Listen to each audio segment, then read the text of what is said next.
Nah, buku puisi Dukamu Abadi ini sangat berkesan bagi saya karena ini saya baca sejak saya remaja.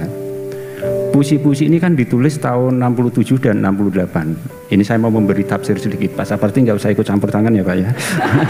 Silakan Mas. Ya. Nah, ini buku puisi yang sangat liris, tetapi saya punya penghayatan sendiri.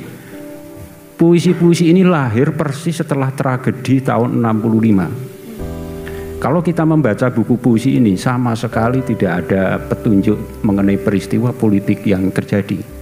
Tetapi saya bisa merasakan bahwa suasana yang dilukiskan di dalam Dukamu Abadi itu suasana setelah terjadi tragedi yang sangat besar, tragedi berdarah. Jadi ada bau kematian, ada suasana sunyi yang ngelangut setelah terjadinya pergolakan yang luar biasa. Baris pertama puisi Dukamu Abadi saja begini. Masih terdengar sampai di sini dukamu abadi-mu. Nah, yang belum pernah diungkap orang bahwa di dalam puisi itu ada disebut-sebut kata Golgota misalnya.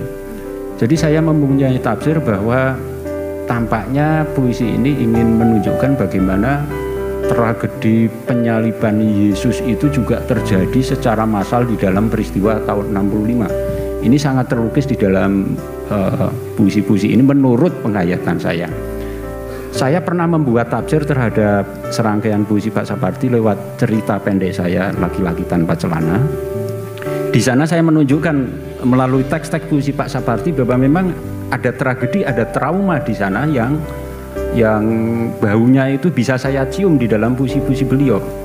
Jadi memang puisi-puisi ini ditulis pada suasana yang sangat kontemplatif ketika seseorang sudah mengambil jarak dengan tragedi itu, lalu tragedi sosial yang begitu bersejarah itu akhirnya menjadi trauma psikologis yang sifatnya individual.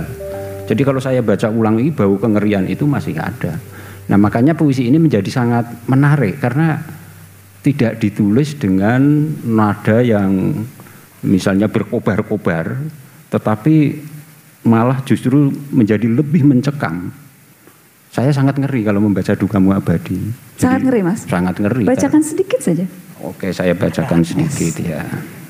Enak ya bisa nyuruh-nyuruh.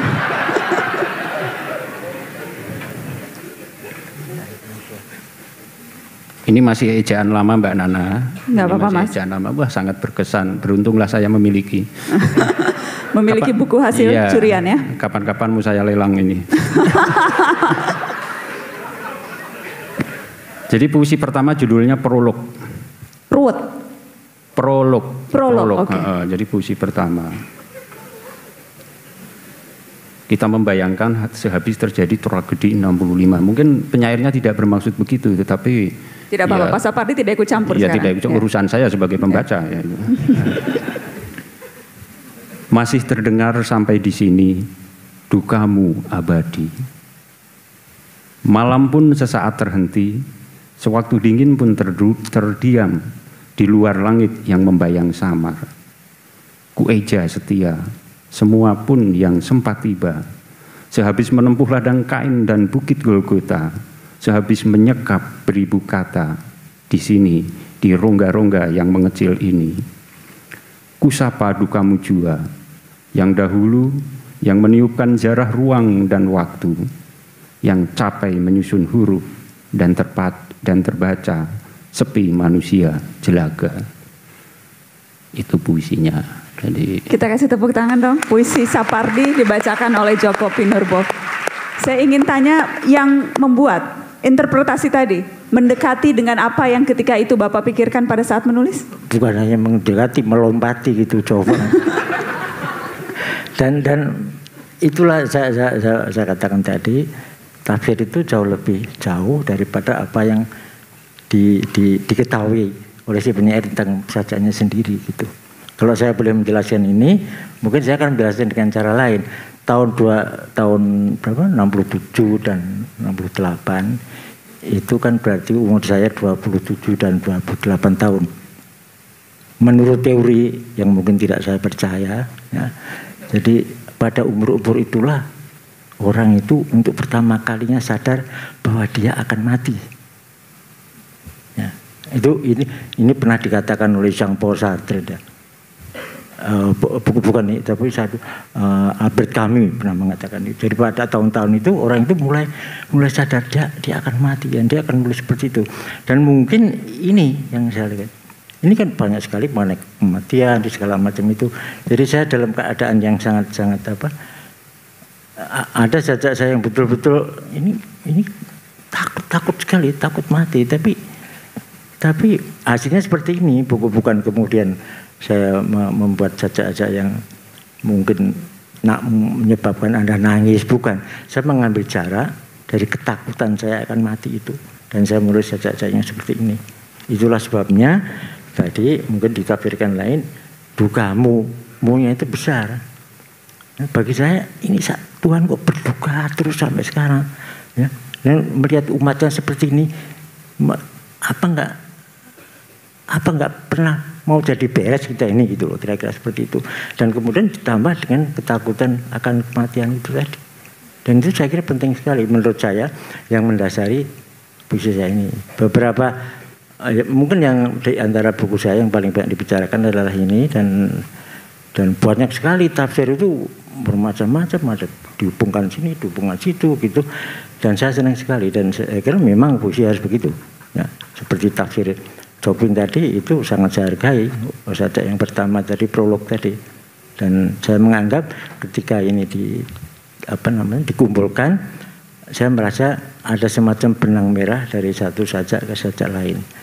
Oleh karena itu salah seorang kritikus menganggap ada 3 sajak itu dianggap satu sajak saja, karena sebenarnya 3 sajak ini jadi satu gitu. Ya.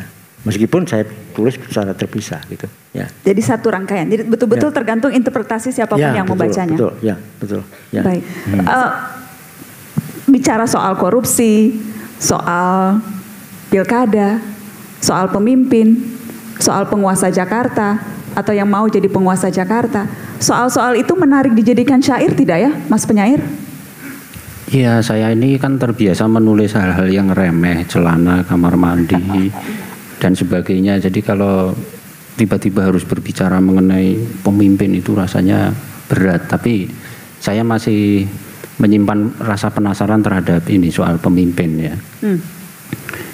Saya punya pemimpin negara, presiden namanya Joko Widodo. Dari Solo, orangnya kurus. Ya. Saya punya pemimpin puisi namanya juga Joko Damono. Dari Solo, kurus juga itu. Dari situ saja sudah terasa bagaimana semesta mengatur ini ya. Nah.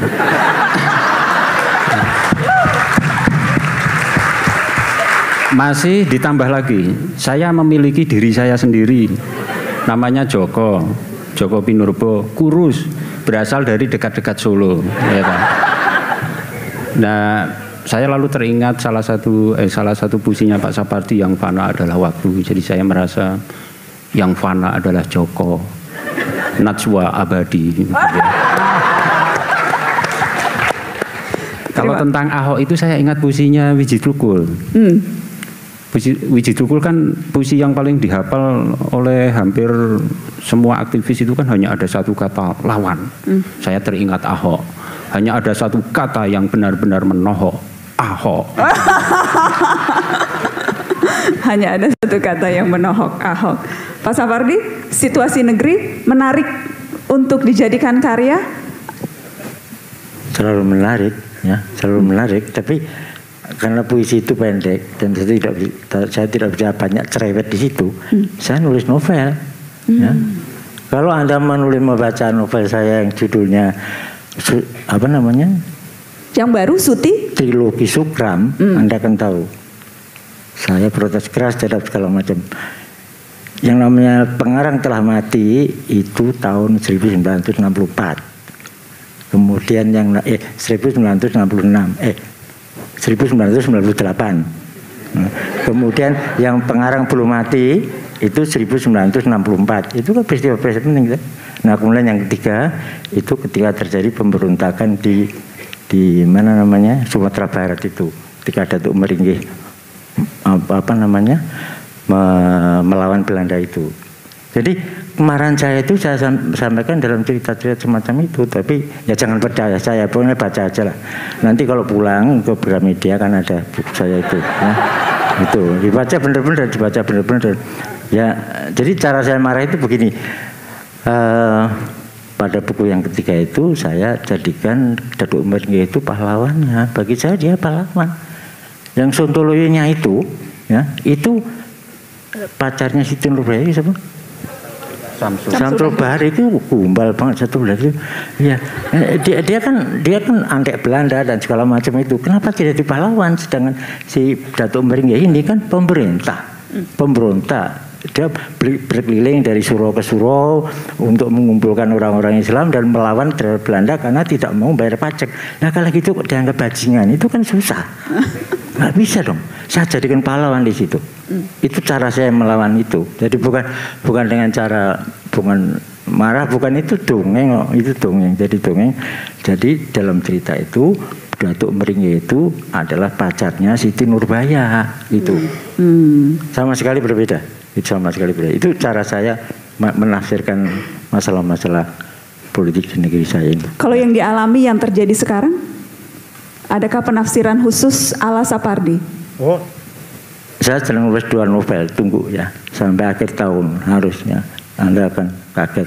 Saya tidak belok kiri, tidak belok terus, mungkin saya belok kanan. Tapi kan boleh tuh, belok kanan ya boleh, kiri ya boleh, terus ya boleh, berhenti ya boleh gitu. Nah, saya nggak mau berhenti. Saya mau belok-belok gitu. Jadi itu yang menyebabkan ini menarik ya sekarang ini Karsana sastra kita itu karena muncul macam-macam gitu, macam-macam. Hanya yang agak perlu diperhatikan adalah kita sekarang itu membicarakan sastra itu berlainan dengan apa yang dikatakan Joko tadi. Sastra itu, puisi itu ya kata-kata itu gitu. Bukan apa yang dikandung kata-kata itu. Nah sekarang yang dibicarakan adalah apa yang dikandung kata-kata itu. Caranya nggak kerukuran ya nggak apa-apa, tapi yang dikandung itu seperti itu.